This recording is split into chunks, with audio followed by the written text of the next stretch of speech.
Hello, Bryony. Hello. So you've picked the component this month and you've picked the component of information. What drew you to that and what's your freshest thinking? I'll be honest, it just sprang to mind. And I think perhaps for me, it is one of those components that seems obvious, but actually, perhaps there's a lot more to it. So as I've been thinking about, we're going to have this dialogue. And for me, there's something around, the quality of information. How do we know the quality of our information, I suppose? There's logic, isn't there, that says certain things probably are right, but particularly in this world, this age, we're meant to be absorbing the relevant facts, I think is the definition now, isn't it, of information, absorbing all the relevant facts. So I kind of think, well, how do we define whether the information is relevant facts? That's what is in my mind at the moment. I haven't really thought too much past that, but yeah, what do you think? Yeah, this component's a funny one for me. I think I probably told you, Bri, at some point that when I did my coach practicum, I actually failed on this component. You have to write like a little essay about the components, and it was because of that aspect of it, which has always been there, which is about dismantling denial. So I'm sure we're going to come on to that at some point. I'll just park that for the minute. But what I did always understand was the practical use of this component. We've all been in those meetings where we're just going round the houses, and actually there's a piece of information that maybe nobody in the room has got, or we need to look it up, or we've got it wrong, or somebody's withholding it. And it could be as simple as a date. It could be, is it this Wednesday or next Wednesday? And we're expending all this energy, but we can't possibly make a decision because the component of information is not present, because that piece of information is missing. And I love that. And I love that almost the only point at which we can say, whoa, actually, let's pause, is there's a piece of information missing. And we can even do that during a coaching or a thinking partnership. I need to look this up. Do you have that information, coach? And I really love that. And the possibility then of teaching the difference between information and opinion, which is incredibly powerful, and where people lack self-awareness, or maybe they are wrapped up in their own power, often they substitute opinion for information, which causes all sorts of problems. So I love those conversations. So I've always felt a bit of a sort of challenging fondness about this component, at least the part of it that I didn't get wrong. What do you think? Yeah, I think there's that very obvious. Yeah, like you said, it's as simple as sometimes I can't think any further about it because I don't know what the date is. So yes, I think there's that very obvious use of it, isn't there? And there's also that use of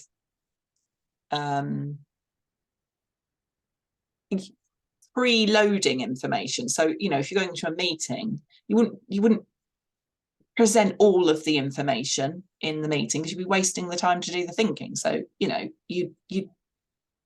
I definitely give people information before I do training with them, so they've got a chance to read it, chance to digest it, to have questions about it. So yeah, there's that sort of broad remit of information and how useful that is in setting our thinking going. We don't need all of the information because otherwise that limits us, doesn't it? If we're told everything, then what? Yeah, this is kind of like, that there's a limiting in what I can do my thinking about if you've told me what everything is. So yes, enough information I think is the key, isn't it? Enough information to set the thinking going.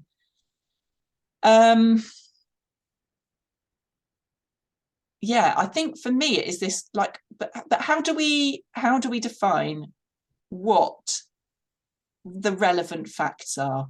And it comes back to that denial, because we live with what we consider information as true. Yeah, we think it's true because we've sort of locked it into our way of thinking and being. But how accurate is it? There are many situations where the information that we've taken on board, absorbed the relevant facts may not be helpful to us because what we've considered facts are not actually facts. So what the way other people behave and the way that the world is, maybe has been accepted as normal, but it's not the facts. So yeah, it's that when we're considering information, how do we define information being relevant and being a fact? What do you think? There's a wonderful word which is axiomatic, something which is axiomatic, and the noun is axiom, and it's great. My mum says it's really great for Scrabble, and it's great for Wordle because it's 5 letters. And when something is an axiom or axiomatic, it means we take it for granted that it's always got to be that way. And I love that word when it comes to the component of information, because it's almost like, you know, an invitation to really think about, does it always have to be this way? I've got a great example, Bri. Been working with a college recently, and part of what we've been doing is generating possibility questions in a thinking environment. And one of the questions was, what would it feel like if there was no Ofsted framework? And that question went up on the wall with everything else, and somebody plucked it off and said, well, that's pointless, isn't it? Because we are where we are. It's axiomatic that in education, we have an Ofsted framework. And we actually picked that question to do some more thinking around, and some amazing opportunities came out of that.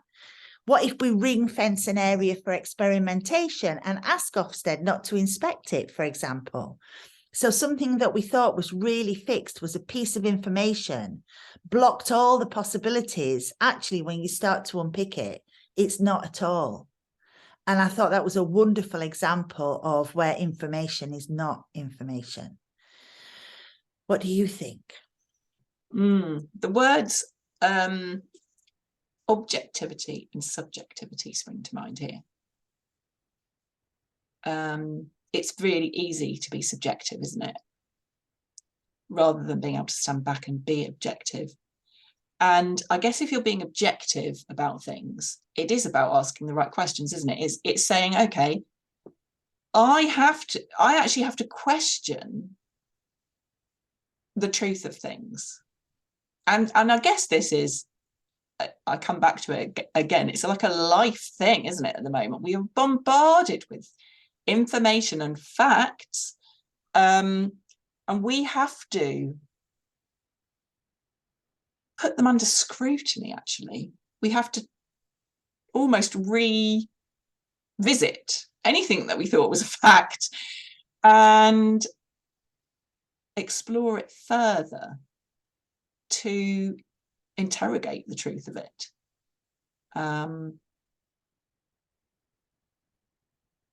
I suppose what I think is we can make that situation happen if we're working in a group and there are a number of us, and you know, we can call that and we can bring those questions up.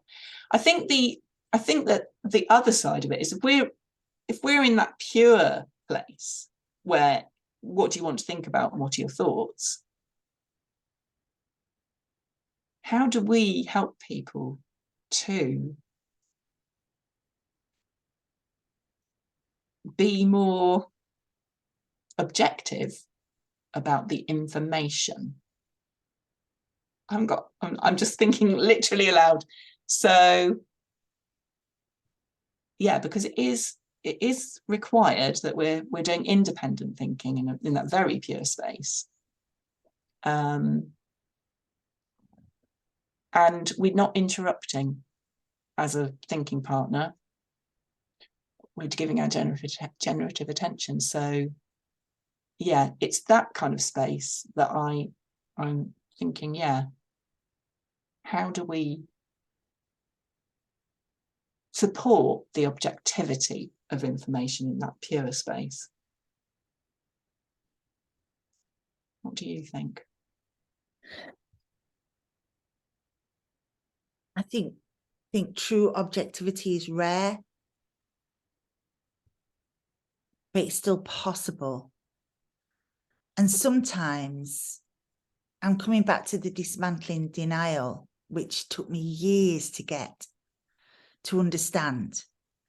And I'm really mindful. We said we'd keep these short, but this is the first of the components really that it's just opened up like a flower as we've really started to discuss it.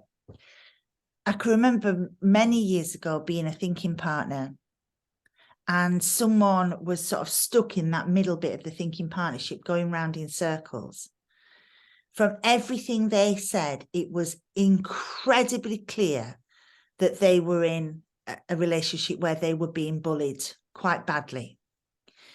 And they were so stuck in their circular, well, the positive philosophical choice, really. All people are good, so I can't be being bullied. No, that's not happening. That's not happening here.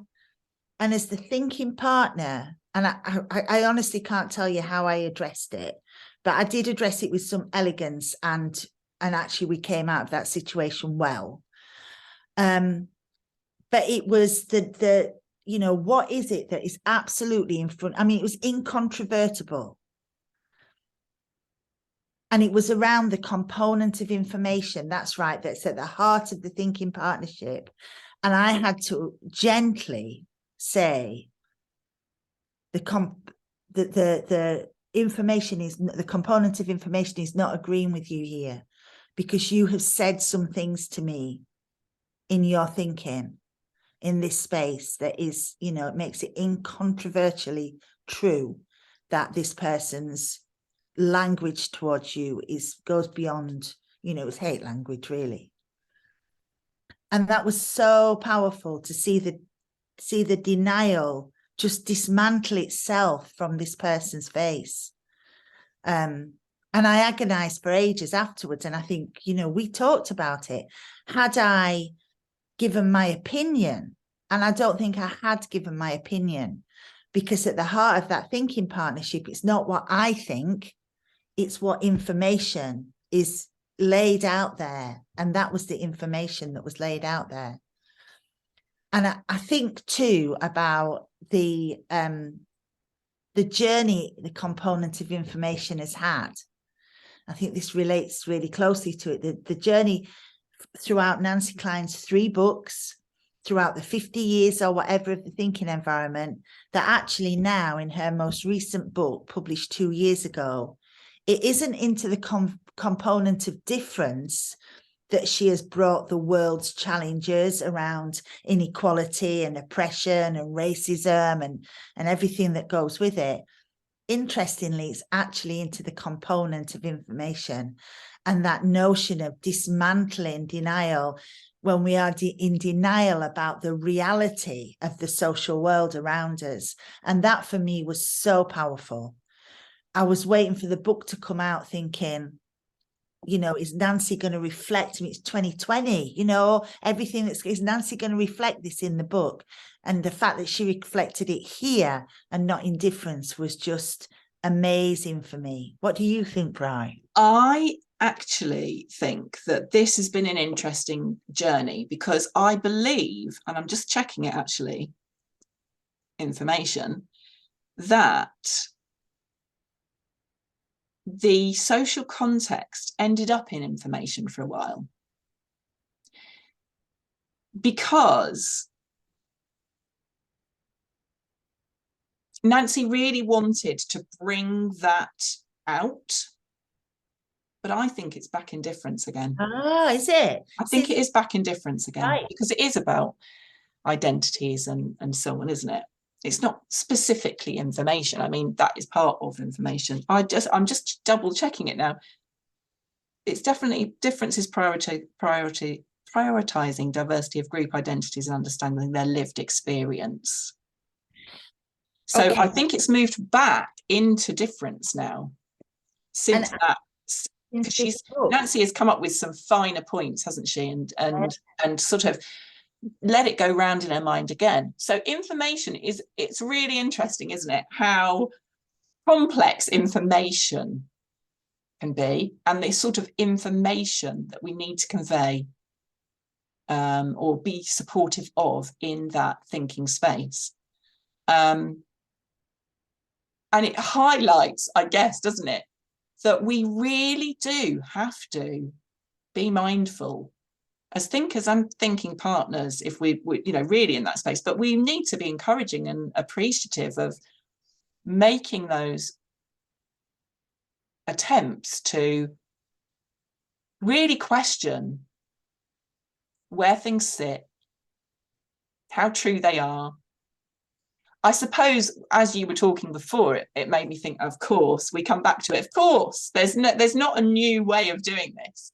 What really happens in the pure space is that the faulty information inevitably, well, it either just it jogs along with us and we never encounter it, and that's life. But actually, when we really want to do something and we can't, it will be that information that is faulty that will come up, because it will be about assumptions, won't it? It will be about assumptions. It will be about uncovering the truth. So yeah, there was a bit of me at the beginning I was thinking, oh, should we be offering more information? Should we be offering more encouragement? Should we be offering more, but actually, in truth, when we do our independent thinking and we're supported by the component of information which is present at all times within that thinking environment, when it doesn't align, when it's not objective, when it is subjective, it will play a part, and it will interrupt the way that we're being or doing or feeling, and it will come up. Most of the time it will come up, or we believe that it will come up, through the thinker's own willingness to discover it, or their need to discover it.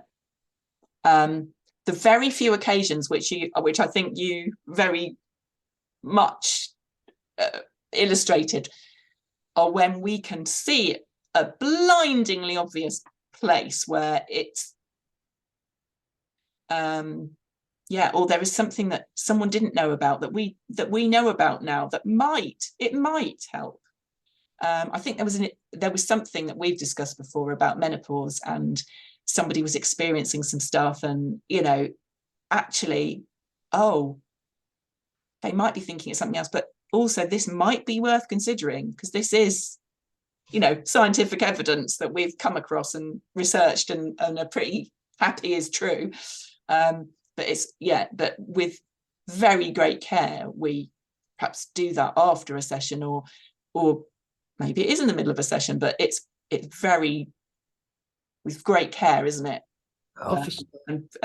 Yeah, what do you think? I think we need to be coming to a close. Oh, yes. I know. I could talk about this all night. It may be something that we'll go on to talk about in a dialogue, is that notion of judgment. I felt I earned my spurs as a thinking partner during that session, where I had to make the judgment about the component of information. And maybe it will always be the trickiest and the slipperiest, because subjective objective is not always as clean cut as we would like it to be. I'm going to go away and think a lot more. I loved that social context was in information when I read this book. So I want to think myself about, why was that so important to me to move away from that word of difference? And I love that the thinking environment keeps throwing up surprises. So we have to keep thinking. We can't take it for granted. What do you think, Bri? Absolutely. It is a slippery little fish, isn't it? Information. What is true and what isn't true? How much research is behind it?